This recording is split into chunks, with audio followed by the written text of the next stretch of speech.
Hello, कसे आहात सगळे? मजेत ना? स्वागत आहे तुमचं एव्हरीडे वंडर्स डायरीमध्ये. तर आज आपण ना शिमला मिरचीची भाजी बघणार आहोत. तर ना बहुतेक जणांना शिमला मिरचीची भाजी नाही आवडत, म्हणजे त्याचा एकतर खाताना उग्र वास येतो किंवा ती चवीला नाही लागत चांगली. म्हणून पण आपण आज ना घरच्या घरी अगदी मोजक्या साहित्यात ही भाजी कशी करायची ती बघणार आहोत.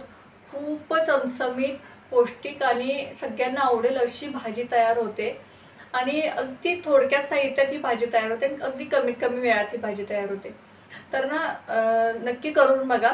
आणि आता आपण रेसिपीला सुरुवात करूया. तर आपण रेसिपीला सुरुवात करतोय.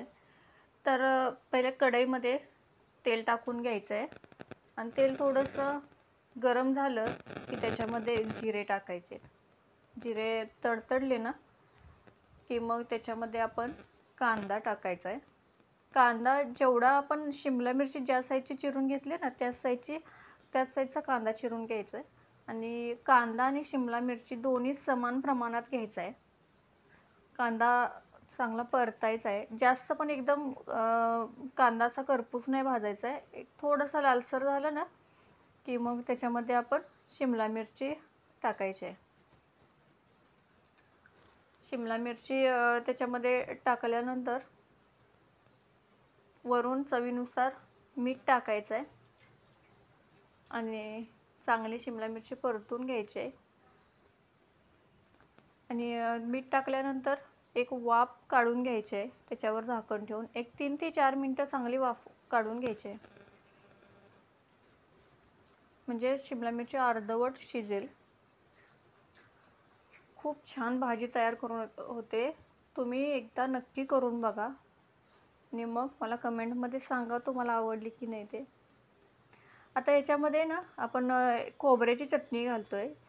जी चटणी आपण इडलीला वापरतो ना तीच. ह्याच्यामध्ये खोबरं, जिरे आहे, आलं, लसूण हे आहे, एकत्र सगळं मिक्सरला वाटण करून घ्यायचं आहे आणि ती चटणी आपण इथं वापरतोय. त्याच्यामध्ये लाल तिखट टाकलं आहे त्या खोबऱ्याच्या चटणीमध्ये आणि हे सगळं आपण मिश्रण जे आहे ते भाजीमध्ये टाकतोय आणि एकदम चांगलं परतून घ्यायचं आहे, म्हणजे अगदी तेल सुटेपर्यंत चांगलं परतायचं आहे. म्हणजे काय होईल ना, ह्याच्यामध्ये थोडीशी शिमला मिरची आणि जो कांदा टाकलाय ना तो ह्याच्यामध्ये चांगला परतला गेला ना की एकदम म्हणजे ना चव चांगली येईल त्याला. आणि आपल्याला वाटलं की तेल सुटले, चांगलं परतलं गेले ना मिश्रण, की मग त्याच्यामध्ये गरम पाणी टाकायचं. थंड पाणी नाही टाकायचं, गरम पाणी टाकायचं आहे. त्याने अजून टेस्ट चांगली येते. एकदम म्हणजे ना वाटीभर गरम पाणी टाकायचं, जास्त पण नाही टाकायचं, कारण आपण ऑलरेडी एक 3 ते 4 मिनटं आपण शिमला मिरची शिजवून घेतलेले, त्यामुळे अर्धवट तर शिजलेलीच आहे. तर थोडीशी शिजायची बाकी आहे, तर त्याच्यासाठी 1 वाटी पाणी पुरेसं होईल. मग थोडंसं हलवून मग त्याच्यावर ते झाकण ठेवून एक 2 ते 3 मिनटं परत वाफवून घ्यायचं आहे, शिजवून घ्यायचं आहे. एकदा अधूनमधून चेक करायचं आहे खाली लागू नये म्हणून, कारण पाणी थोडंसं घातले ना आपण. मी याच्यामध्ये कसुरी मेथी घालते. खूप छान चव येते कसुरी मेथीने. तुमच्याकडे असेल तर तुम्ही घाला, नाही घातली तरी चालेल. तुमच्याकडे जर कोथिंबीर असेल तर कोथिंबीर टाकू शकता, त्यांनी खूप छान चव लागते. माझ्याकडे आता नाही आहे तर मी नाही घालत आहे. मी एकदा चेक करून घेते की शिजले की नाही. थोडीशी मला कच्ची वाटते, तर मग मी अजून 1 मिनिट त्याच्यावरती झाकण ठेवून एक वाफ काढून घेते.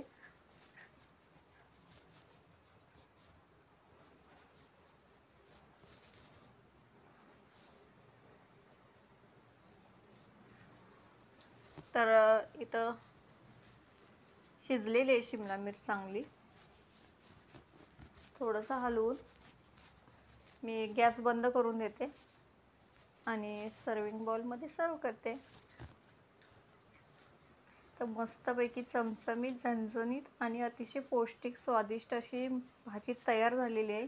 नक्की करून बघा आणि चॅनलला सबस्क्राईब करा, लाईक करा आणि शेअर करा. थँक्यू.